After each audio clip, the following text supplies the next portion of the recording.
दोस्तों good evening. कैसे हो आप सब? आई होप आप सब बहुत मस्त होंगे। आज ये 9वीं क्लास हम लोग अटेंड कर रहे हैं, ठीक ना। 9वीं क्लास है ये आपकी। और आज का जो टॉपिक है एजुकेशनल टेक्नोलॉजी है, ठीक ना। इसकी मैं 2 या 3 क्लास लूँगा, 2 तो मैक्सिमम लूँगा ही। आज ये पहली क्लास है जिसमें 10 MCQ को देखेंगे, और इसके बाद कल के भी जो वीडियो है उसमें भी हम लोग 10 MCQ को देखेंगे इसी टॉपिक पे, ठीक ना। तो आपको आसपास की बैकग्राउंड की आवाज़ें सुनाई दे सकती है, जैसे पशु पक्षी की या फिर कोई व्हीकल की, ठीक ना, क्योंकि मैं ओपन बैकग्राउंड में वीडियो को रिकॉर्ड कर रहा हूँ, ठीक ना। तो कोई दिक्कत नहीं होना चाहिए। और यदि आप चैनल पे नए हैं तो सब्सक्राइब कर लीजिए। वीडियो के डिस्क्रिप्शन में टेलीग्राम चैनल को ज्वाइन कर लीजिए, ठीक ना। फिर हम बात करते हैं पहले क्वेश्चन की तरफ, कि सबसे पहले हमारा जो टॉपिक है एजुकेशनल टेक्नोलॉजी है, ठीक ना। तो एजुकेशनल टेक्नोलॉजी, जिसका हिंदी अर्थ क्या होता है? शैक्षिक तकनीकी। शैक्षिक तकनीकी शब्द कितने शब्दों से मिलकर बना है, ठीक ना। तो जो शैक्षिक तकनीकी शब्द है वो शैक्षिक से भी मिल के बना है और तकनीकी से भी मिल के बना है, ठीक ना। शैक्षिक प्लस तकनीकी 2 शब्दों से मिलकर बना है, ठीक ना। तो इसका ऑप्शन नंबर सी सही हो जाएगा, ठीक। फिर इसके बाद दूसरा क्वेश्चन क्या है? तकनीकी का अर्थ है, टेक्नोलॉजी का अर्थ है। तो टेक्नोलॉजी का क्या अर्थ है? ऑप्शन ए बोल रहा है दैनिक जीवन में वैज्ञानिक विधियों का प्रयोग करके कार्य को करना, बिल्कुल सही बात। कम समय व कम धन में अधिक उत्पादन, बिल्कुल सही बात। तो इसका ऑप्शन नंबर सी सही हो जाएगा, ठीक ना। जब हम कोई भी काम को वैज्ञानिक विधि साइंटिफिक मेथड से करते हैं, दिस इज अ टेक्नोलॉजी, ठीक ना। कम समय कम धन में हम अधिक प्रोडक्टिविटी देते हैं, दिस इज अ टेक्नोलॉजी, ठीक। अगला क्वेश्चन देखते हैं। अगला क्वेश्चन क्या है? टेक्नोलॉजी का शाब्दिक अर्थ क्या है? पूछ रहा है शाब्दिक अर्थ। देखिए टेक्नोलॉजी क्या है कि एक ग्रीक वर्ड से मिलकर बना है, ठीक ना। टेक्नोलॉजी, टेक्निक एक ग्रीक वर्ड है, तो टेक्निक के ग्रीक वर्ड से मिलकर बना है। ये 2 शब्दों से मिलकर बना है टेक्नोलॉजी, ठीक ना। टेक्निक प्लस लोजिया, ठीक ना। टेक्निक का अर्थ होता है कोई भी कौशल, और लोजिया का अर्थ होता है टू साइंस, ठीक ना, विज्ञान। तो इसका अगर हम पूरा अर्थ मिला देंगे तो क्या हो जाएगा? कौशल का विज्ञान, ठीक ना। तो टेक्निक प्लस लोजिया भी सही है, 2 शब्दों से मिलकर बना है, और इसका अर्थ है कौशल का विज्ञान। तो इसका ऑप्शन नंबर सी सही हो जाएगा, ठीक। फिर इसके बाद अगला क्वेश्चन क्या है? देखिए शैक्षिक तकनीकी कहलाता है, परिभाषा की बात कर रहा है, ठीक ना। तो शैक्षिक तकनीकी हम किसे कहेंगे? हमने शैक्षिक तकनीकी की परिभाषा जानना है। तो शैक्षिक किससे मिलकर बना है? शिक्षा से मिलकर बना है। शिक्षा क्या है? शिक्षा शिक्ष धातु से मिलकर बना है। व्यक्ति के अंतर्निहित ज्ञान को बाहर ले आना ही क्या है? शिक्षा है, ठीक ना। और तकनीकी क्या है? जब हम कम समय कम धन में अधिक उत्पादन कर देते हैं, और जब वैज्ञानिक विधि से शिक्षा के कार्यों को करते हैं या किसी कार्य को करते हैं तो तकनीकी कहलाता है। तो ठीक ना, तो क्या हो जाएगा इसका अर्थ? शिक्षा के क्षेत्र में वैज्ञानिक ज्ञान, सिद्धांतों और विधियों का प्रयोग करना ही शैक्षिक तकनीकी है, ठीक ना। तकनीकी का प्रयोग हम किस क्षेत्र में कर रहे हैं? शिक्षा के क्षेत्र में, ठीक ना। शिक्षा के क्षेत्र में हम किसी भी वैज्ञानिक ज्ञान का प्रयोग, सिद्धांतों का प्रयोग, विधियों का प्रयोग करना ही क्या? शिक्षा तकनीकी कहलाता है, बिल्कुल सही है जी। दूसरा परिभाषा हम देख लेते हैं। शिक्षा के क्षेत्र में प्रयोगात्मक कार्य, ठीक ना, प्रैक्टिकली वर्क और सिद्धांतों को लागू कर शिक्षण की क्रिया को, टीचिंग की क्रिया को संपन्न कराना, कंप्लीट कराना ही शैक्षिक तकनीकी है, बिल्कुल सही है जी। शैक्षिक तकनीकी को इसीलिए एजुकेशन के फील्ड में लाया ही गया है कि जो टीचिंग लर्निंग प्रोसेस है उसको क्या किया जाए कि प्रैक्टिकली बनाया जाए। पहले क्या होता था कि हम लोग सिर्फ थ्योरेटिकल पढ़ते थे, ठीक ना। पहले की जो वेद शिक्षा होती थी, एक गुरु सामने बैठा होता था, कुछ शिष्य उसके आगे बैठे होते थे, मतलब सामने बैठे होते थे गुरु के सामने, और वो उन लोग को बड़े बड़े मंत्र रटवा देते थे, कहानी व्याख्यान विधि से सिर्फ पढ़ाया जाता था। लेकिन उसी को चेंज करने के लिए शैक्षिक तकनीकी को लाया गया। शैक्षिक तकनीकी को लाया गया कि जिससे जो टीचिंग लर्निंग प्रोसेस है वो सिर्फ थ्योरेटिकल ना रहकर प्रैक्टिकली भी हो जाए, चीज़ों को सिर्फ रटवा कर ना समझाया जाए, बल्कि जिस चीज़ को हम पढ़ा रहे हैं उसको सामने दिखाएं और उसकी क्या वर्क सिस्टम है उसको भी दिखाएं, और दोनों को दिखाकर उसको हम एक स्थायी नॉलेज दें जो कि उसको हमेशा बना रहे उसका, ठीक ना। तो इसका ऑप्शन नंबर सी सही हो जाएगा, ए और बी दोनों सही है, ठीक ना। फिर इसके बाद पाँचवा क्वेश्चन क्या है, शैक्षिक तकनीकी के संदर्भ में तकनीकी शब्द का अर्थ किस विषय से लिया जाएगा। स्पेशली पूछ रहा है शैक्षिक तकनीकी के रेफरेंस में तकनीकी टेक्नोलॉजी शब्द का हम किससे रिलेट करेंगे। टेक्नोलॉजी को किसी मशीन से तो नहीं, ठीक ना, किसी उपकरण से नहीं, प्रयोगात्मक कार्य व सिद्धांत से हम रिलेट करते हैं तकनीकी को। हमारी क्या स्ट्रैटेजी होगी, ठीक ना, हम क्या प्लानिंग करेंगे जिसके थ्रू प्लानिंग करने के बाद हम किसी टूल्स को सहायता के लिए ले सकते हैं, लेकिन प्रायोरिटी हमारी प्लानिंग आएगी, प्रयोगात्मक कार्य आएंगे, सिद्धांत आएंगे, ठीक ना। उसके थ्रू यदि हम टीचिंग लर्निंग प्रोसेस को इजी बनाते हैं, इंटरेस्टिंग बनाते हैं, ठीक ना, तो क्या कहलाएगा, वो तकनीकी कहलाएगा, ठीक।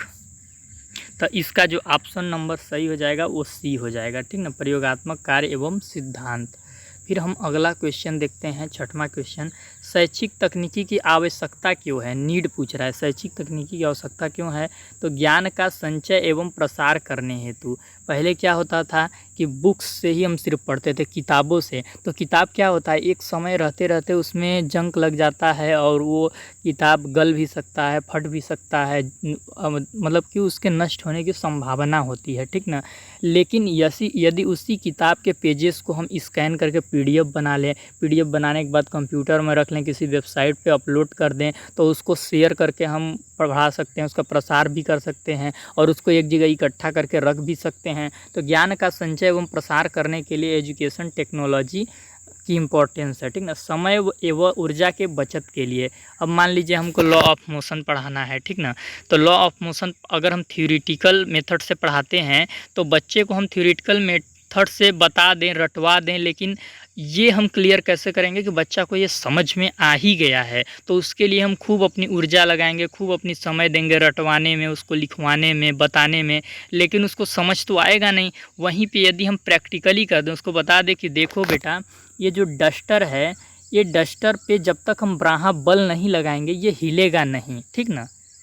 तो दिस इज क्या है, लॉ ऑफ मोशन। तो हम प्रैक्टिकल के माध्यम से उसको क्या हुआ, जल्दी समझा लिए।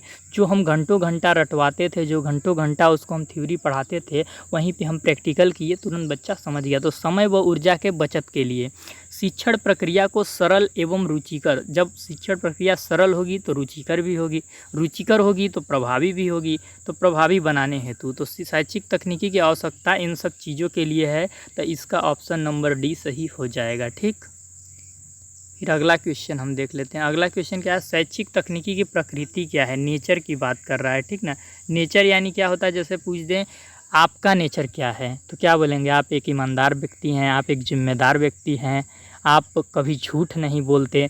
तो this is a nature. Quality को हम क्या बोलते हैं, नेचर। जो उसका पेस है, जो आपकी सतह है, जिस पे आपकी आधारशिला खड़ी है, जिस पे आप खड़े हैं, जिन सिद्धांतों पे, जिन आदर्शों पे, वो क्या है, आपकी नेचर है, ठीक ना।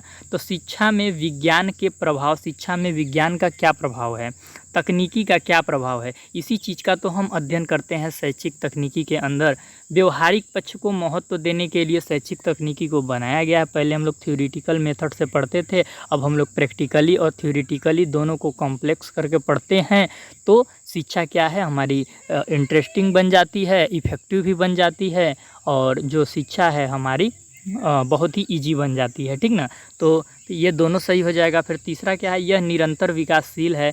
शैक्षिक तकनीकी क्या है, निरंतर विकासशील है। इसका एक सीमा कोई नहीं है, क्योंकि नए नए इन्वेंशन होते रहते हैं, और जब नए नए इन्वेंशन होंगे, नए नए टीचिंग की मेथड्स आती रहती हैं, नए नए टीचिंग मशीन्स आते रहते हैं, ठीक ना, नए नए टीचिंग स्ट्रेटजी आती रहती है, ठीक ना। तो ये जब नए नए इन्वेंशन होते रहेंगे तो इसको हम इम्प्लीमेंट भी करेंगे। जब इम्प्लीमेंट करेंगे तो उसका कुछ रिजल्ट भी आएगा। तो क्या है, ये जो प्रक्रिया है ये विकासशील है, निरंतर विकासशील है। इस विषय का विकास निरंतर होता था। पहले इस विषय को हम सिर्फ समझते थे कि कक्षा में श्रव्य और दृश्य सामग्री के थ्रू पढ़ा देना ही शैक्षिक तकनीकी है। जैसे कि ऑडियो विजुअल एड होते हैं, जैसे कि हमने कोई टेलीविज़न या फिर LCD या फिर कंप्यूटर में कुछ स्क्रीनिंग पे दिखा के बच्चों को समझाने का प्रयास किया, या फिर कोई टेप रिकॉर्डर हो गया, या फिर कोई कैसेट हो गया, उसके बाद सिर्फ साउंड के माध्यम से बच्चे को सुनाकर सिखाने का प्रयास किया गया। कोई चार्ट पेपर दिखा दिया, कोई मॉडल पेपर दिखा दिया, उससे पढ़ाने का प्रयास किया है। तो इसी को शैक्षिक तकनीकी बोलते थे। लेकिन आज के वर्तमान युग में इसका जो क्षेत्र है वो क्या है, व्यापक हो गया है, ठीक ना। आज ये निरंतर विकासशील का एक प्लेटफॉर्म है। यह सीखने एवं सिखाने की प्रक्रिया में विकास करती है। टीचर कैसे बेस्ट से बेस्ट सिखा पाए और बच्चा बेस्ट से बेस्ट कैसे सीख पाए, इसी प्रक्रिया पर जोर देती है हमारी एजुकेशन टेक्नोलॉजी, ठीक ना। इसकी आधारशिला विज्ञान है। देखिए, विज्ञान इसकी आधारशिला क्यों है, क्योंकि टेक्नोलॉजी है। टेक्नोलॉजी बिना साइंस के संभव नहीं है, ठीक ना। तो इसका ऑप्शन नंबर डी सही हो जाएगा, ठीक। अगला क्वेश्चन हम देखते हैं। अगला क्वेश्चन क्या है, शैक्षिक तकनीकी के क्षेत्र क्या है। जब भी आपसे किसी टॉपिक का कोई क्षेत्र पूछे तो क्षेत्र को इंग्लिश में हम लोग स्कोप बोलते हैं, ठीक ना। तो स्कोप मतलब कि उसकी क्या क्षेत्र है, हम इस विषय का अध्ययन हम किस सीमा तक करते हैं, ठीक ना, किन किन क्षेत्रों में करते हैं, ठीक ना। जैसे कि ये अगर पूछते कि राम का क्षेत्र क्या है या आप ही का क्षेत्र क्या है, तो आप क्या बोलेंगे, आप जहाँ पे रहते हैं वो अपना क्षेत्र बताएंगे। आपके दो क्षेत्र हो सकते हैं, एक परमानेंट एड्रेस, एक लोकल एड्रेस, तो यही ना आपका क्षेत्र होगा। तो वही शैक्षिक तकनीकी की बात जिन जिन क्षेत्रों में होती है, उसका इम्प्लीमेंशन जिन जिन क्षेत्रों में होता है, उसी का हम अध्ययन भी करेंगे। तो उस क्षेत्र की हम बात कर रहे हैं, ठीक ना। तो पाठ योजना यानी लेसन प्लान हम बनाना पड़ते हैं किसके अंतर्गत, शैक्षिक तकनीकी के अंतर्गत ही, माइक्रो टीचिंग के थ्रू, ठीक ना। फिर इसके बाद शिक्षण मशीन, क्लास में पढ़ाते समय शिक्षण के दौरान जिन जिन शिक्षण उपकरणों का हम प्रयोग करते हैं, क्या कहलाएगा, वो शिक्षण मशीन का भी हम अध्ययन करते हैं, ठीक ना। जैसे कि मान लीजिए हमको क्यूब पढ़ाना है, ठीक ना, तो क्यूब पढ़ाना है तो एक पजल वाला आता है, ठीक ना, मिक्स करने वाला, उसको हम ले जा के दिखा सकते हैं, ठीक ना। या फिर मान लीजिए हमको कोई स्क्वायर ही पढ़ाना है तो हम एक स्क्वायर का बॉक्स ले जा सकते हैं, फिर उसको दिखा दिखा के बच्चे को आराम से समझा सकते हैं। तो क्या है, वो टीचिंग हमारा मशीन है। श्रव्य, श्रम लिखा गया है गलती से, यहाँ पे श्रव्य होगा, ठीक ना। श्रव्य एवं दृश्य सामग्री का प्रयोग कैसे किया जाए, क्या क्या प्रयोग किया जाए उसमें, ये भी हम एजुकेशनल टेक्नोलॉजी में पढ़ते हैं। शिक्षण सिद्धांत, टीचिंग की क्या थ्योरी हैं, वो भी हम एजुकेशनल टेक्नोलॉजी में पढ़ते हैं। एवं शिक्षण प्रतिमान, टीचिंग के कौन कौन से मॉडल, 2-3 मॉडल हैं, और धारणात्मक मॉडल और भी मॉडल हैं, ठीक ना। तो ये सब मॉडल जो हैं वो हम एजुकेशनल टेक्नोलॉजी में ही पढ़ते हैं। शिक्षण अधिगम प्रक्रिया, टीचिंग लर्निंग प्रोसेस क्या होती है, इसको भी हम एजुकेशनल टेक्नोलॉजी के अंतर्गत पढ़ते हैं। शिक्षण व्यू रचनाएँ, टीचिंग स्ट्रेटजी क्या होती है, ये भी हम एजुकेशनल टेक्नोलॉजी में पढ़ते हैं। देखिए, शिक्षण व्यू रचनाएँ क्या है, जैसे आप लेसन प्लान बनाते हैं तो आप डायरेक्ट उस पर कुछ लिखते नहीं हैं, आगे एक स्ट्रेटजी थिंकिंग करते हैं कि हम कल क्लास में जाएंगे तो हमको ये टॉपिक पढ़ाना है, तो हम थ्योरी से स्टार्ट करेंगे कि प्रैक्टिकल से स्टार्ट करेंगे, या फिर किसी एग्जाम्पल से स्टार्ट करके थ्योरी पे आएंगे और फिर प्रैक्टिकल पे जाएंगे, या फिर बच्चों से प्रश्नावली करके अपने थ्योरी पे आएंगे फिर प्रैक्टिकल पे जाएंगे। तो ये आपकी थिंकिंग होती है ना। और मान लीजिए आप थ्योरी से स्टार्ट करते हैं तो उसमें क्या कॉन्सेप्ट आप किस वे से उसको समझाना चाहेंगे, आगे सोचते हैं, ठीक ना। तो ये जो सोचते हैं दिस इज क्या है, स्ट्रेटजी, ठीक ना। और उसको जब आप लिख देते हैं तो क्या है, वो लेसन प्लान है। और लेसन प्लान क्या है, आपकी स्ट्रेटजी की कंप्लीटेशन फॉर्म है, ठीक ना, वो पूर्ण फॉर्म है, ठीक। तो इसका ऑप्शन नंबर डी सही हो जाएगा, ठीक ना। फिर अगला क्वेश्चन हम देख लेते हैं। अगला क्वेश्चन क्या है, शैक्षिक तकनीकी के उपागम हैं, ठीक ना।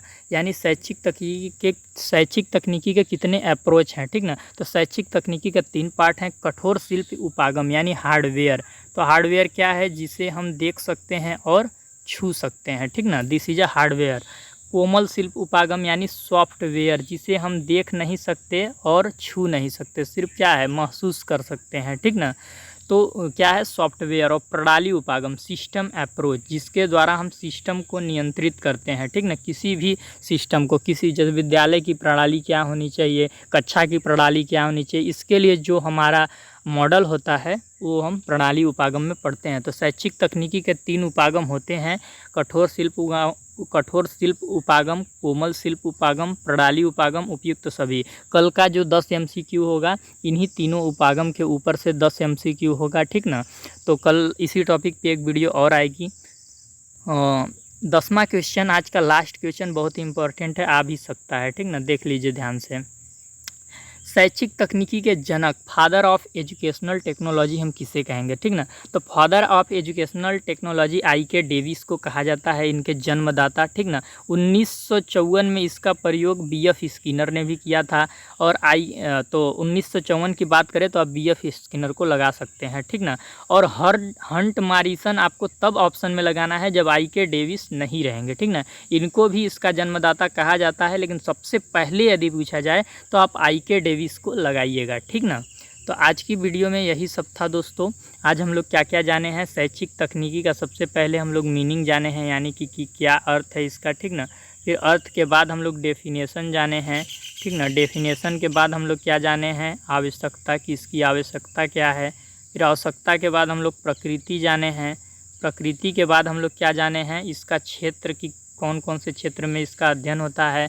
फिर इसके बाद इसके कितने उपागम हैं वो हमने पढ़ा है। और कल हम उपागम को डिटेल में पढ़ेंगे, ठीक ना। तो कल हो सकता है इस टॉपिक के ऊपर 10 और एमसीक्यू हम लेकर आ सकते हैं, ठीक ना। तो यदि आप चैनल पे नए हैं दोस्तों तो प्लीज़ आप चैनल को सब्सक्राइब कर लीजिए और चैनल को शेयर भी कर दीजिए, ताकि और लोग भी लाभान्वित हो सकें, ठीक ना। और एमएड एंट्रेंस एग्ज़ाम की तैयारी कर सकें। वीडियो को देखने के लिए बहुत बहुत धन्यवाद दोस्तों।